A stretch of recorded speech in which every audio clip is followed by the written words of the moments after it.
Hi, hello, welcome back to my channel. Today we are going to discuss about AP TET 2024 eighth morning session ఏం జరిగింది, ఎలాంటి ప్రశ్నలు వచ్చాయి, ఆ ప్రశ్న సరళి విధానాన్ని గురించి తెలుసుకుందాం. ఫస్ట్ క్వశ్చన్ అయితే ఉపగమ పరిహారంకి సంబంధించినటువంటి ప్రశ్న. నెక్స్ట్ థర్స్టన్ సామూహిక కారక సిద్ధాంతానికి సంబంధించింది అడిగారు. అలాగే ప్రక్షేపక పరీక్షల గురించి అడిగారు. మెమరీ యూనిట్ ఐసిటీకి సంబంధించి ఆ క్వశ్చన్ రావడం అయితే జరిగింది. అలాగే సాదృశ్యీకరణ సిద్ధాంతం ఎవరు ప్రతిపాదించారు, ప్రాజెక్ట్ మెథడ్ ఈ సిద్ధాంతానికి సంబంధించినది. ఇక్కడైతే స్పెల్లింగ్ మిస్టేక్ ఉంది. కరెక్ట్గా అయితే ఎల్ఏడిలో లాంగ్వేజ్ అక్వైజిషన్ డివైస్లో భాషకు సంబంధించి సరికానిది ఏది అని రావడం జరిగింది. అలాగే ఆర్టీఈ 2009లో ఉచిత నిర్బంధ విద్యా వయస్సు ఏది ఫ్రెండ్స్, 6 to 14 years. అలాగే శాస్త్రీయ నిబంధన గురించి ప్రశ్న అయితే రావడం జరిగింది.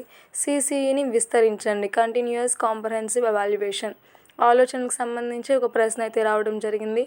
మధ్యాహ్న భోజనం యొక్క ఉద్దేశం, ఆ పథకం యొక్క ఉద్దేశం అడిగారు. అలాగే మనం సోషల్ చూసుకున్నట్లయితే మగధ రాజ్యం గురించి అడిగారు. సయ్యద్ వంశస్థాపకుడు ఎవరు అని అడగడం జరిగింది. బంగ్లాదేశ్లో సరిహద్దు పంచుకొడి రాష్ట్రం ఏది అని ప్రశ్న అయితే రావడం జరిగింది. అలాగే లింగ సమానత్వం గురించి మార్గరిట్ ఏ దేశస్థురాలు. Thank you for watching this video.